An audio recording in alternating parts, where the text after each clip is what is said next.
Hey everyone, this is Veronica. Thank you for joining me for my scent and makeup of the day video. Today I am featuring a fragrance that defies description, but I'm going to do my best to describe it for you. It's a cold day here in Central Virginia. I'm experimenting with fragrances that I think will perform well in cold weather. And today's choice is this glorious one here, which is Bottega Veneta, not Eau Absolue. Let me say that again. Bottega Veneta, not Eau Absolue. Can we take a second to look at this glorious bottle? It is substantial.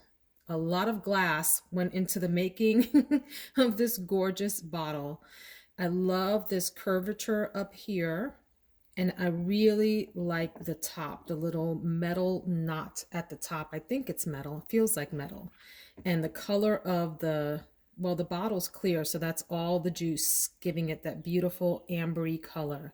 I fell in love with the regular Bottega Veneta and bought some backups of that. I started with this little tiny bottle here, and this is just like a leathery, beautiful fragrance with a feminine edge to it. Loved it on sampling it with this little bottle and ended up buying a backup of that because I didn't want to be without it. I heard that that one was being discontinued. And it got me interested in the Bottega Veneta fragrances in general. So I looked up the Not Eau Absolue, and I think there's a floral one, floral, a not floral one, and read all of the reviews, did a lot of research, and landed on this one. So let me tell you a little story about fragrancenet.com. Folks, if you see something on there that you really like and it's at a reasonable price, and of course it's within your budget and all of that, that goes without saying, get it. Because things move in and out of the inventory for FragranceNet very quickly. So I had this in my cart and I had Guerlain Terracotta in the cart next to it. They were hanging out. These two little buddies were hanging out in the cart, chit-chatting with each other for a few days. When I finally went to purchase it, both had been sold out. So lesson learned. And then I had to go on a hunt for terracotta. Finally found it and got a few backups of that and went on the hunt for Bottega Veneta. And I think I got one of the last bottles that was on Amazon at the time. But you know, inventory changes. So keep checking around. This is an absolutely gorgeous bottle. And so, of course, I was curious about the fragrance, had read reviews on it, and was really wanting to get my nose on it. And so I sprayed it, and I have to tell you what it reminds me of. And this is a good thing. It reminds me of Neutrogena's Rain Bath. Do any of you use that? I love Rain Bath, as you can tell from the fact that I have this ginormous bottle here from Costco. And so now this little bottle looks super tiny next to the big old Goliath Rain Bath here. But Rain Bath brings back, first of all, such great memories. I used it in high school, loved the clean, fresh scent of it, but it also has this like resinous, ambery scent to it and a little bit of lavender. So it's an interesting combination. Always enjoy bathing with Rain Bath. As you can see, this is probably like, gosh, my, I don't know, 15th or 20th bottle in a lifetime of Rain Bath. But anyway, Bottega Veneta reminds me very much of this in that it also has this amber accord in there and something lavendery as well. It feels resinous, or it smells resinous rather. It reminds me also slightly, very ever so slightly, of L'Interdit Givenchy. I have the Eau de Parfum Intense, and there's a sesame note in here, if I'm not mistaken, that I am reminded of in the Bottega Veneta knot. So the accords, the main accords in here are amber, white floral, balsamic, and sweet. The top notes are neroli and heliotrope. Maybe it's that heliotrope that's making it sweet. The middle notes are jasmine and lavender. And the base notes are myrrh and opopanax. Recently learned how to say that. Hope I didn't butcher that, and had to go look up what opopanax is. And it is a gum resin that's smoky and soft, luminous and sensual all at once, also known as sweet myrrh. So I guess it complements the, is that a regular myrrh and a sweet myrrh? I don't know, but it's a resin. So that makes sense to me because I'm picking up this ambery, lavendery, resinous scent in here that I really like. So this is not a sexy fragrance by any means. I also wouldn't call it clean, although maybe it can be considered a clean scent. It is sweet and airy and resinous, if that makes sense, all at once. I wanted to share with you a couple of notes from the reviews on Fragrantica. You all know I love reading Fragrantica reviews. I can hang out on that website for hours and just dig around people's reviews and then follow the trail, follow the scent trail. Dum rim shot. Shh. Follow the scent trail, meaning looking at the perfumes that the perfume that you're looking at reminds people of. So I'll click on those and I'll click on the people who like this also like. There's that column, or that rather that row there. Anyway, what I'm getting at with the reviews is someone said that this smells like mothballs in the best way possible. I guess I could agree with that. If you could imagine like mothballs coated in like a resinous honey, maybe that would give you a sense of what this smells like, although not the nasty, like stinky in the attic kind of mothballs, like clean mothballs. The person says this is one of the most unique perfumes I've come across in a while, and I have to steel myself to not get backups. And the person also says that it's signature worthy and it's so very elegant but aloof. Not is a little bit of a snob, actually. She smells expensive and she's really not interested in you. She's wearable in all seasons and conditions. And the next person says that it's nostalgic for those with older loved ones, that it reminds this person of a hug from a clean amber resin hug from her grandmother. And it reminds me of a well put together, wise, patient, loving human being who was young in the 1940s, unpretentious but deep. I tell you, I just love these reviews and the sort of stories that people have behind them. Anyway, I like this perfume a lot. According to the Fragrantica reviews, it does have good longevity and projection. I will have to test that out today. I am already feeling for myself like it's settling in, not fading. I don't feel like it's fading, but I feel like it's mellowing down. It is a very sophisticated scent. I don't know how else to describe that. Resinous, ambery, little hint of lavender, some sweetness in there, not overpowering, not offensive in any way. Beautiful, actually quite a beautiful scent. And not to mention this bottle. Can we just take a second to look at that again? Wow.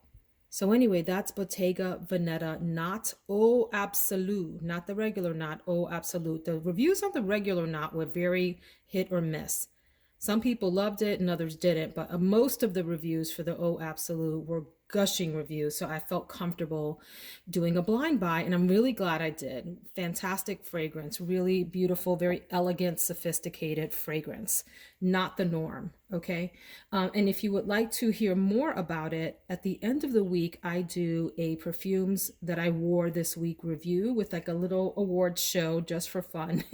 And I rate them and I compare them against each other. And I share a little bit about the sillage, longevity, and that sort of thing in that video. So that's Bottega Veneta Not Absolue. Let's go check out the makeup of the day. And you know, I always think of a lot to say after I leave the perfume closet, the counter, the perfume counter in my linen closet. With Not Eau Absolue, my son, I did go downstairs to help with breakfast, and he didn't hate it, which is a good thing because usually he will have either an I love it reaction or a really quick, ew, that's gross kind of reaction. He sniffed it and he goes, that's different and that's interesting. And that's where he left it. And I'll take that. That's a win for me with a fragrance when it comes to my son. Here is the makeup wardrobe for today. And it features the Naked 3 palette, which I want to spend some time talking about. But first, I will share a couple of notes about other products. I know I talk about this a lot, but I did want to mention today with the Becca Anti-Fatigue Under Eye Primer, which you put under your eyes to help fill in a little bit of the fine lines before you go in with a concealer, which today is going to be the e.l.f. Hydrating Camo Concealer in the satin finish. Satin finish. What I love most about this, it's like if you've ever tried to fill a hole in the wall, you use like a spackling kind of thing, a compound to smooth it out, and then you sand it down. That's a little bit of what this does. It's not a miracle product, but it helps a lot with the fine lines. So I have to, do one of these numbers in the little concoction in there, and then let it warm up and then smooth it out under my under eye. And I really get in there like I'm applying lotion almost to the under eye until it's totally smoothed out and one with the skin under my eye before I go in with my concealer. So if you are more mature in age like myself, I am 46 years old. I do take very good care of my skin now, but once upon a time, I did not.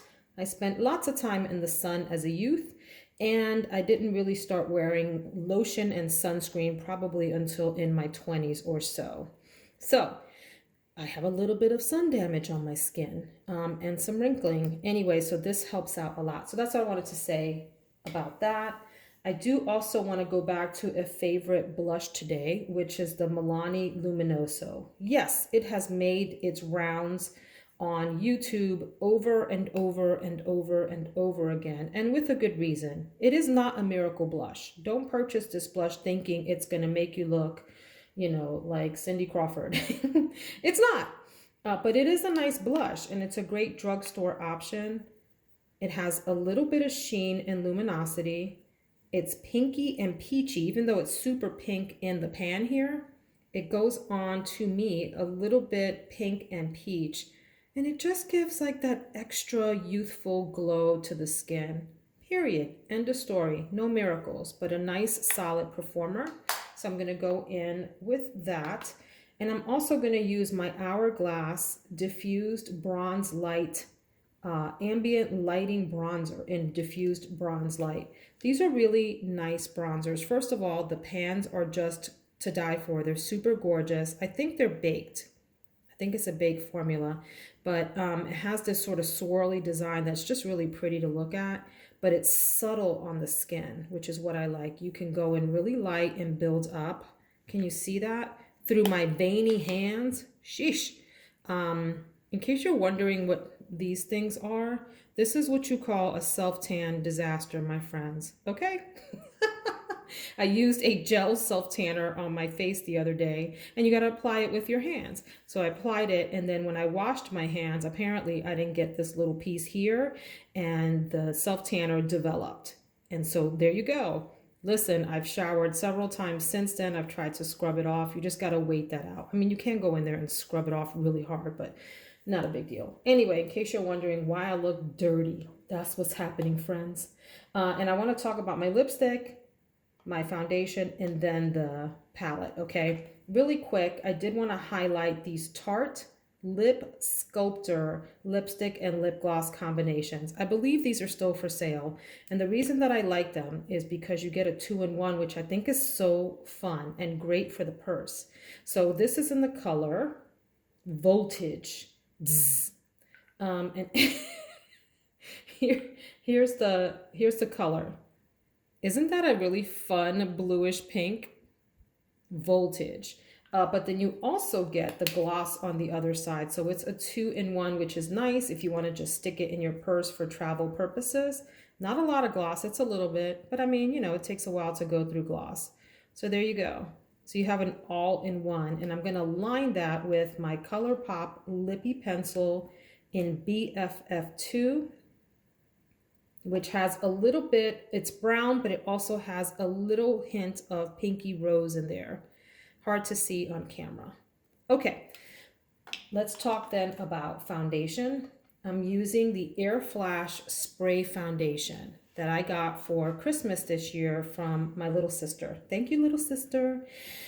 This is one that I was intimidated to use or buy rather. One, it's expensive. Two, it's a spray. And I watched this one video that Tati Westbrook did back in her glory day on YouTube, where she was experimenting with this. She shook it up and she sprayed it on her face, and we all had a good laugh with her about that.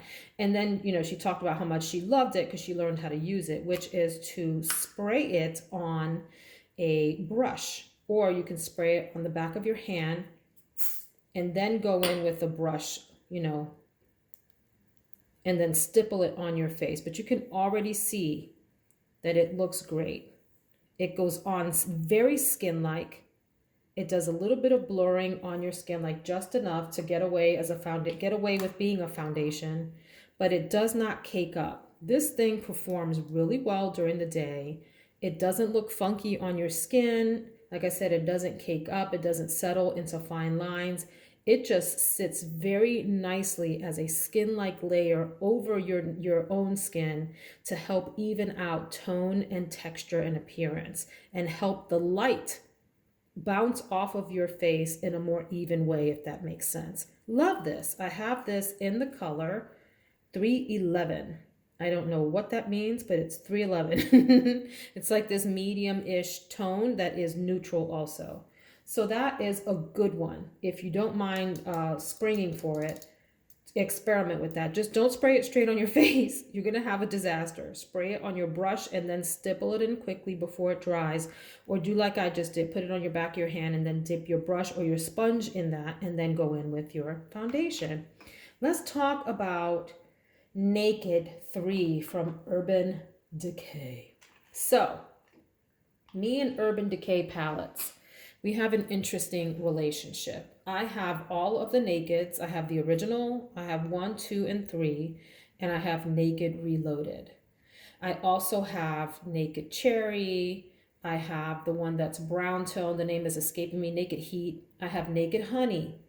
I'm looking at the Naked new, is it called Wild West one? I'm eyeballing that because I have this little bit of like collectionist mentality that, you know, it is what it is. I like to collect things that I enjoy.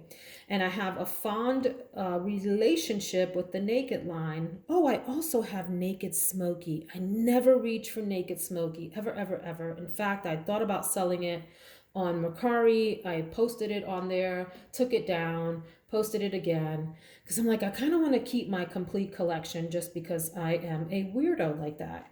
So anyway, I have a fond relationship with these. My little sister introduced me to the Naked palettes a while back.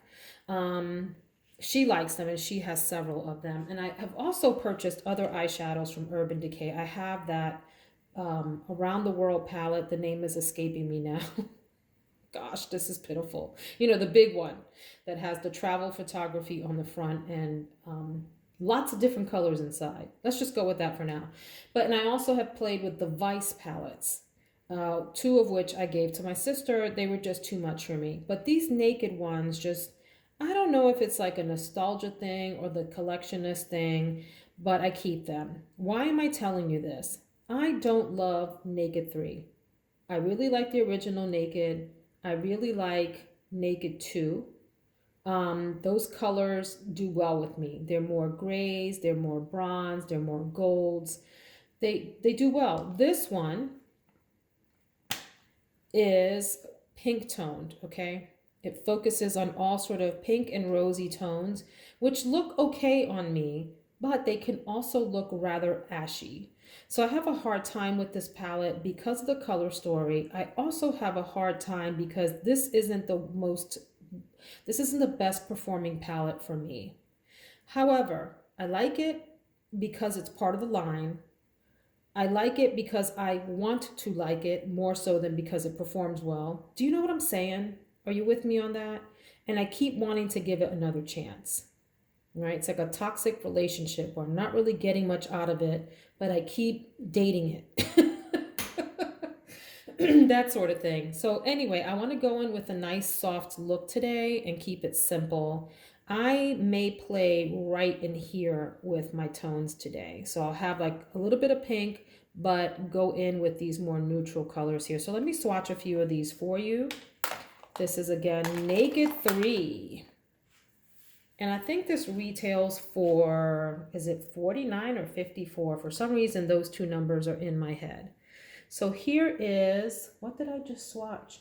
Is it Burnout? I think it was Burnout. Yep, Burnout.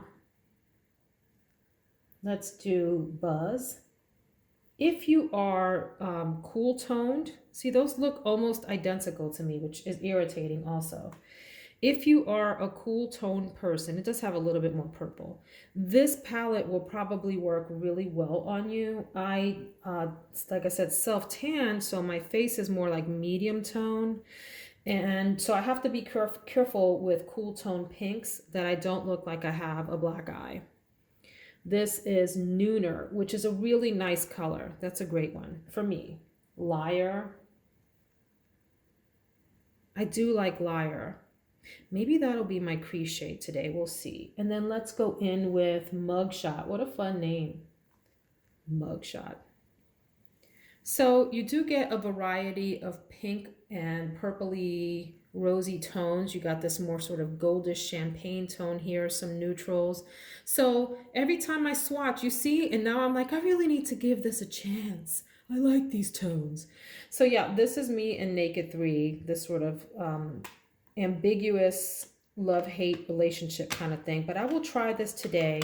If you're interested in seeing what the final look turns out to be with these 347 products here, join me on Instagram at Veronica Says All. I post my pictures there so that folks can see what the finished look is like. So let me get to painting my face, my friends.